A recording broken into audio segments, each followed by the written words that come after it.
Nkwaniriza mu kitundu kyaffe ekyokubiri ekyomunnyo live kiriza ate tukitandike ne minisita w'amawulire n'okulungamya eggwanga Dr. Chris Balyomonsi ono n'avuddeyo bw'atyo n'ayanjula enteekateeka empya gavumenti gy'etaddewo okulungamya wamu n'okuwulira emisango egy'emikutu gy'ebyempuliziganya era bw'atyo takomyeko alabudde n'abagikulira ku misaala egisasulwa abakozi.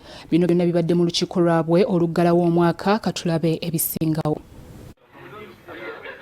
Gavumenti okuyita mu ministry y'abamawulire n'okulungamya eggwanga etegeezezza ng'akadde kano bwetondawo akakiiko ak'enjawulo okutawuluza n'okuwulira emisango kw'ossa n'okwemulugunya okwabaddukanya emikutu gy'ebyempuliziganya.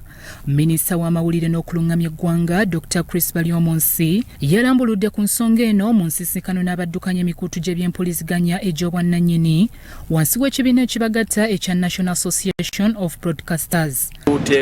Erya UCC Act tugenda kugiteekako ngenda kutwala ne proposal mu cabinet tribunal eno Digital Communication Tribunal ye genda kubekola ku nsonga nti UCC ngweba ekoze decision ng'okugalawo radio okugalawo TV okukola ki balunde noba tomatidde oba minisita w'ebyamawulire ng'akoze decision tomatidde osobola okuteeka omusango gwo tribunal kubanga kiri muteeka tugenda kugiteeka ku tribunal ebeere nti bweri so ejja kubeerawo tugenda mu maaso n'eteeka. Bano babadde mu lukiiko lwabwe oluggalawo omwaka n'okukyusa obukulembeze era minisita abasabye okufuba ennyo okutuukiriza obweyamo obw'okusasula bannamawulire be bakozesa baleme kukemebwa.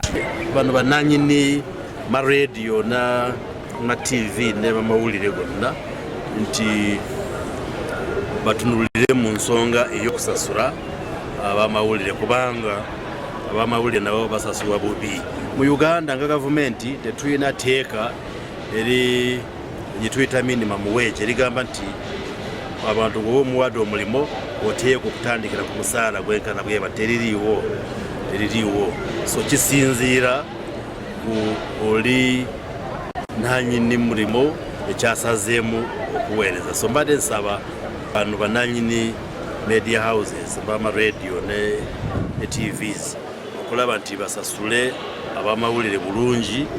Ekyo kireetera abamawulire okukola omulimu omutuufu nti basobole okukola omulimu bulungi kubanga oba tabasasula bulungi abantu bajja kuba babawa ssente ne muwandiika ebitali bituufu kubanga oli yakuwadde ekyemisana oba akuwadde transport. So mu kukyusa obukulembeze Dr. Innocent Nahabwe tavuganyiziddwa okuddira Kim Kaliisa ku bwa ssentebe ate ye n'alondebwa okulira olukiiko olw'oku ntikko olukulembera ekibiina. Minisita era ayongedde okulabula ebitongole ebikuumaddembe ebiremedde ku muze ogw'okukuba n'okutulugunya bannamawulire nga bakola emirimu gyabwe.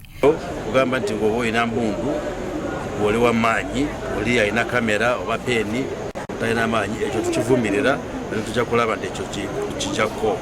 Yensonga lwaki nagambye tujja kuteekako olukiiko wakati yaffe nga minisitule y'amawulire n'ab'ebyokwerinda n'abanabu nanga abamawulire nti tukaanye nti oba waliwo akavuyo waliwo ebivuyo poliisi gyegezaako okukolako oba muliwo nga abamawulire omulimu gwabwe gwa kukavaringa event ate poliisi tekirizibwa okubakuba oba abaserukale okubakuba. Ekyo tetukikiriza nga gavumenti tuteekwa okukolera wamu okulaba nti emirimu yammwe naamwe etambula. Abalala balondeddwa ye Maria Kiwanuka, Don Wanyama, Joseph Kigozi, Joseph Beyanga kw'ossa n'abalala. Bya Muhammad Wamala, Salt TV, Omunnyo.